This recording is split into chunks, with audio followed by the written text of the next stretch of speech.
Welcome dear viewers to the interesting video on dissolution method development for combination products. So the video will be very interesting as it is a very difficult task to develop a single dissolution method for combination formulations. The combination formulations are those formulations which contain more than one drugs or more than one active pharmaceutical ingredients in the single dose units. The examples may be tablet, capsules, or the granules which are filled into the capsules or pellets. So the combination products and their dissolution method development will be discussed in this video in detail. These are also known as FDC formulations, that is fixed dose combinations, and doses are administered at a single time. The example like tablet with two or more APIs in the same tablet, and these doses are fixed, so these are known as fixed dose combinations. The reason for making the FDC formulations is to reduce the administration frequency, to have the synergistic action of the two APIs, and also it reduces the cost. If you are making two formulations and if you combine the two drugs in the same formulation, then the manufacturing costing will be reduced. So different advantages are there for formulating two or more drugs in the single unit. The main aspect for the combination formulations is the dose of the drugs are different, their content is different, their percentage content in the formulation is different because of the difference in the doses. The physicochemical properties of the APIs like solubility, partition coefficient, and many others. Also the BCS is different or maybe different. The release rate and the release pattern will be different. This happens because different APIs dissolve at different rate. Different APIs will have different release mechanism and the intrinsic solubility and dissolution rate.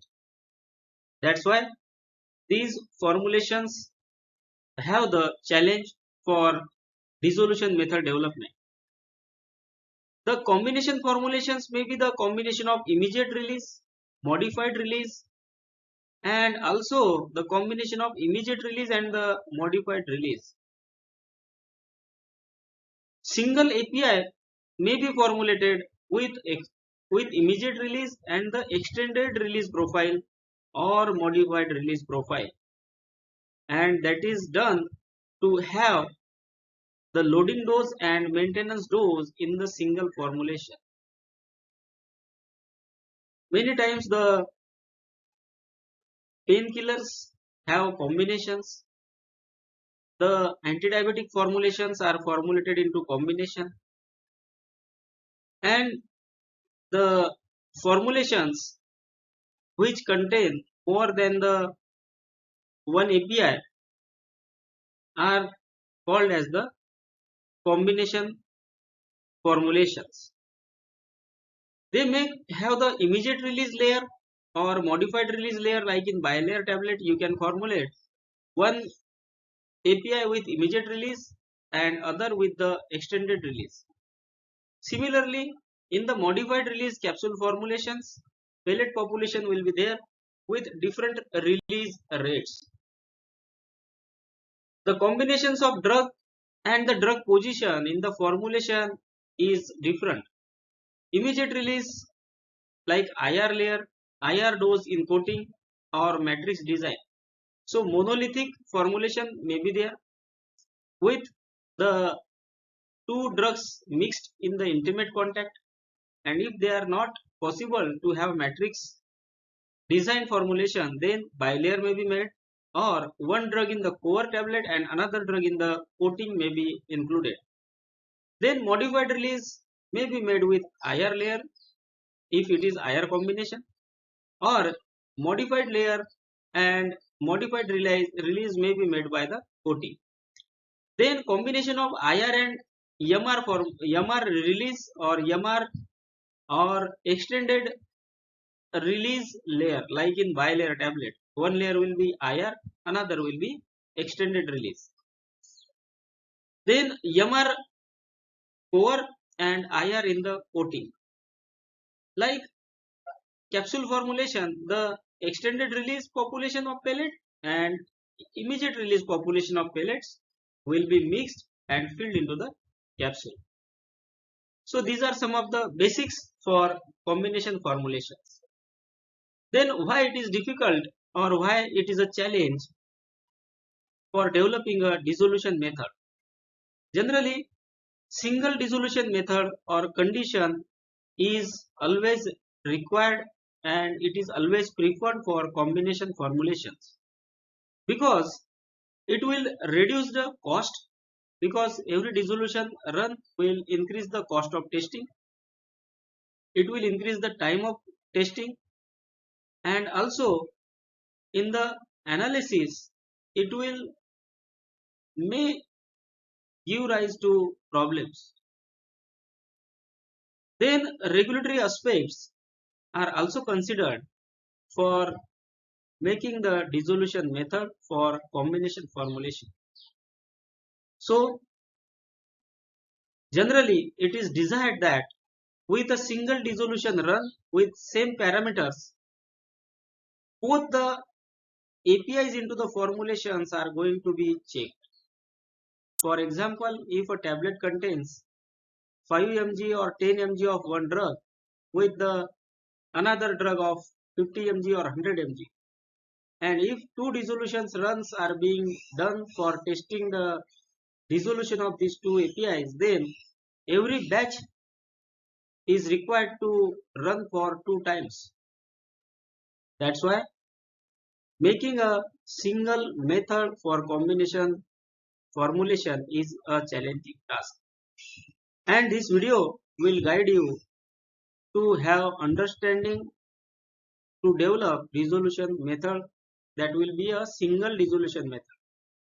So now we will start with the key points to be considered while developing a dissolution method. Physicochemical properties of the APIs are different, so these are required to be considered. Whenever you are working on to the dissolution method, take a page and write the BCS class, dose, and the release pattern of these APIs in the formulation. So start with the understanding about the physicochemical properties, then dose. As the dose are different, some APIs will have low dose, some APIs will have high dose in the same formulation.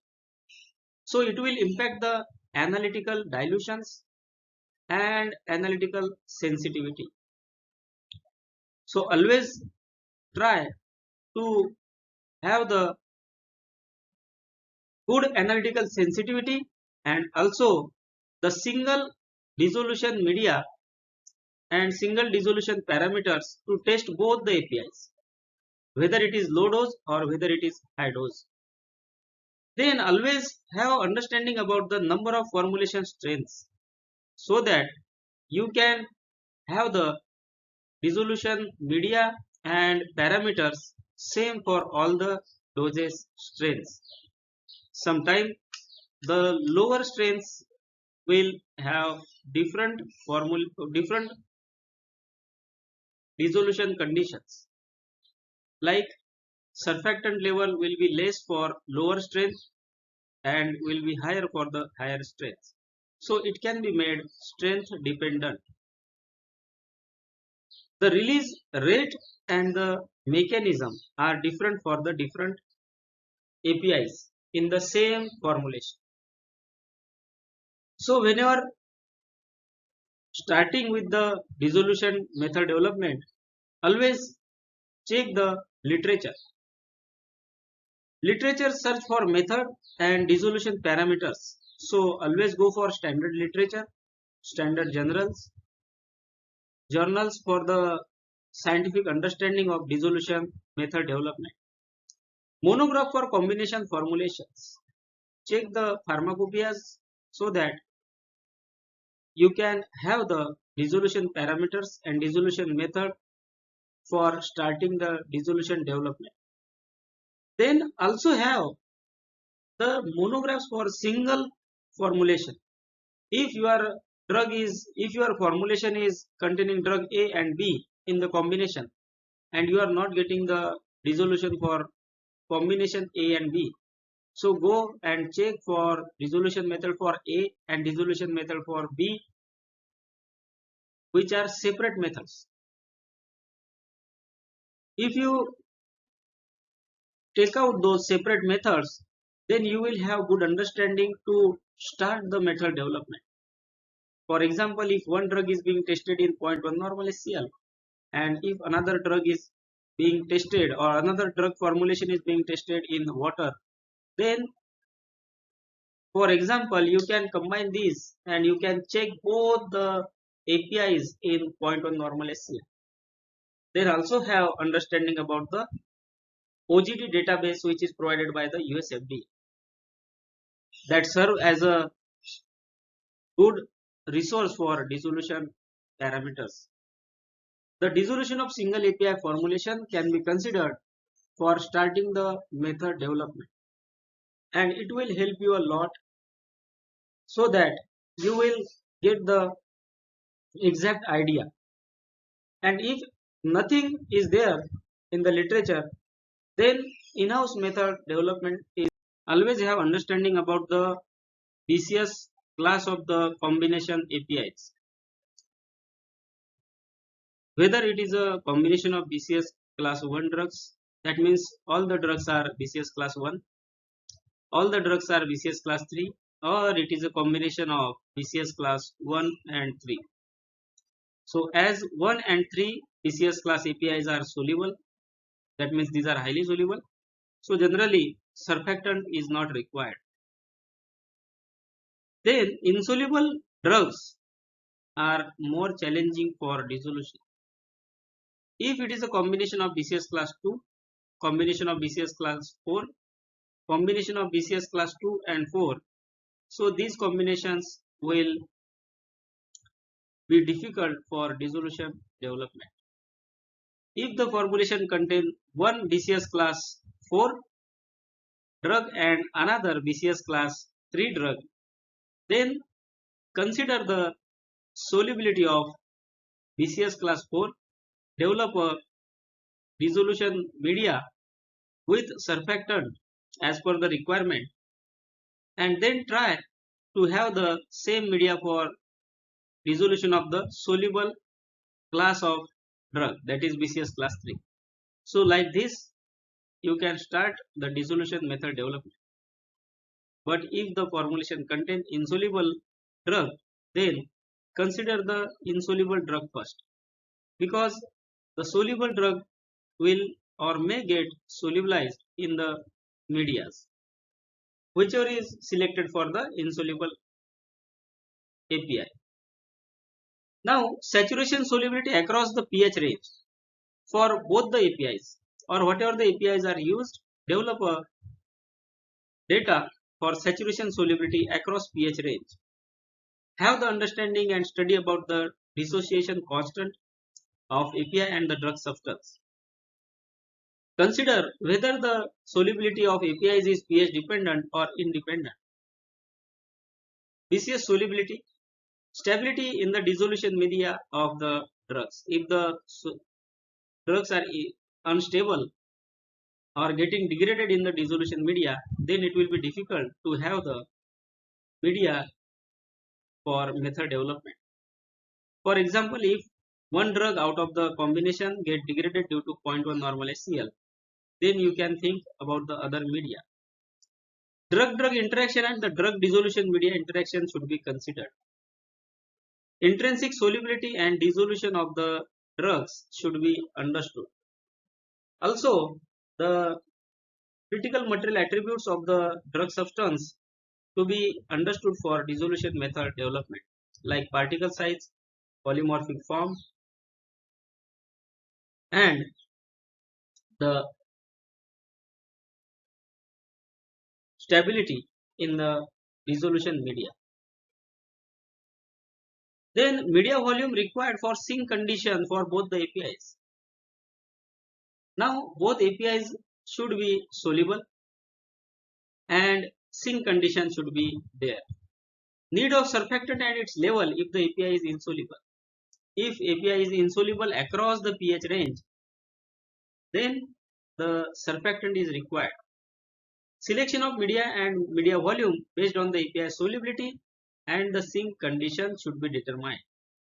Media volume to be selected considering the API pharmacokinetics, absorption site, rate of absorption, dosage form design, and the regulatory guideline requirements.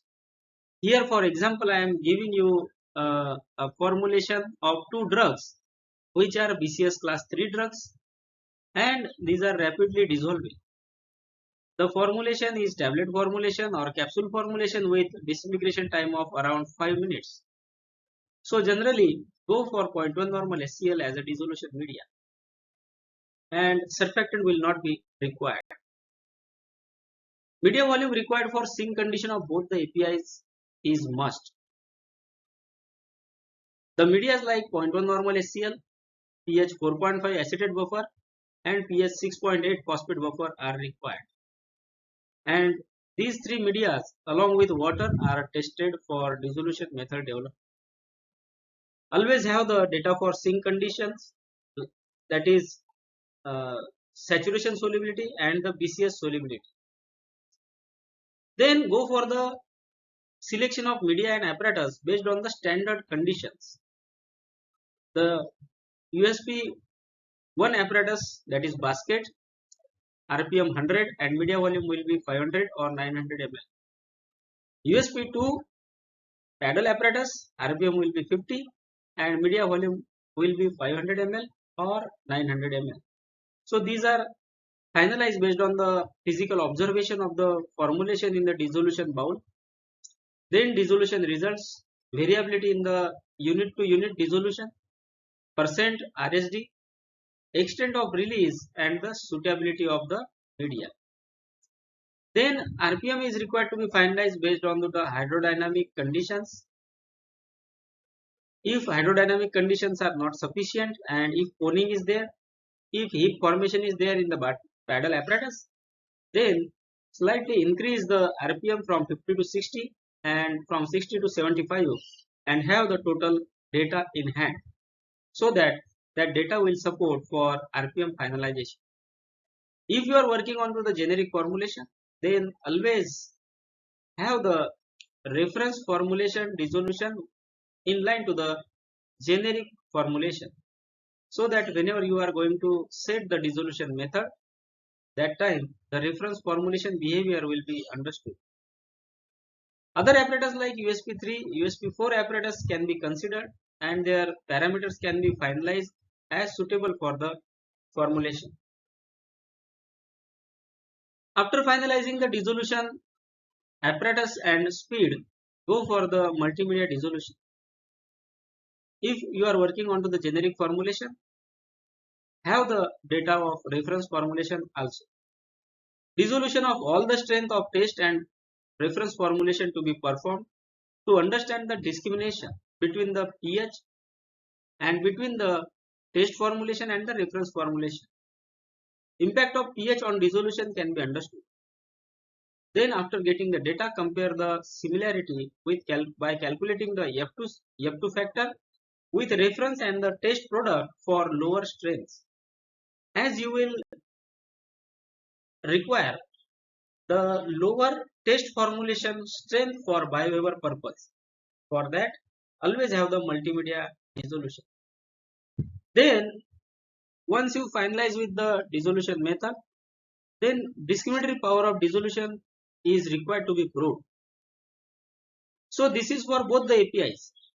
If the dissolution is providing discrimination for one API but not for the other, then it will be very difficult situation considering the regulatory aspects. So consider the CMAs, that is critical material attributes of APIs, critical process parameters, and also always check the stability samples of the formulation when finalizing the dissolution conditions. Sometimes the tablet becomes hard due to aging and due to stability storage conditions. So you may get some surprises in stability studies. So always have the data for stability samples before finalizing the dissolution method. Discriminatory power of dissolution method is required to be proved based on the meaningful changes in the formulation composition and the process parameters. I have made a separate video on discriminatory dissolution. So with that video you can get good understanding. Then last is the dissolution specification. So if the formulation is immediate release combination with the soluble APIs, then as per the guidelines you can give the Q point of 15 minutes with 85% release. If 85% release is not possible with 15 minutes, then go for 30 minutes and give the specification of not less than 80% Q in 15 minutes or 30 minutes. If the API in the formulation is insoluble, then you can go up to the 45 minutes for Q point dissolution.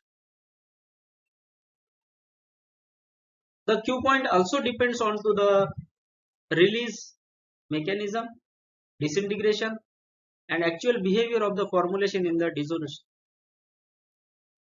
If the combination formulation is combination of immediate release and the extended release, then different specifications are required for IR and ER part. So single point specification for immediate release part and immediate release API is given, and a profile is required with minimum 3 time points or more time points for the extended release part. For example, if you are working on the capsule formulation with different pellets, so you can give two dissolution specifications. One is for immediate release part and another one is for the extended release part. In that you have to specify the label claim for IR and ER part, and based on that the dissolution specifications can be given. So this is regarding the dissolution method development for combination products. Combination products are always challenging for dissolution method development, and if the professionals develop the single dissolution method for both the APIs or the combination APIs, then it will save the time and the cost, and it is always desirable for the pharmaceutical industries. So thank you for being with the video, and thank you for watching the Pharma Learning in Depth channel videos. I hope you are getting good information and good understanding from these videos, and I am always trying to give the best knowledge and best understanding out of these from these videos. I am also happy that many of the professionals are watching these videos and are getting benefited. So thank you, and I request you to please do like, share and subscribe to this channel. Thank you.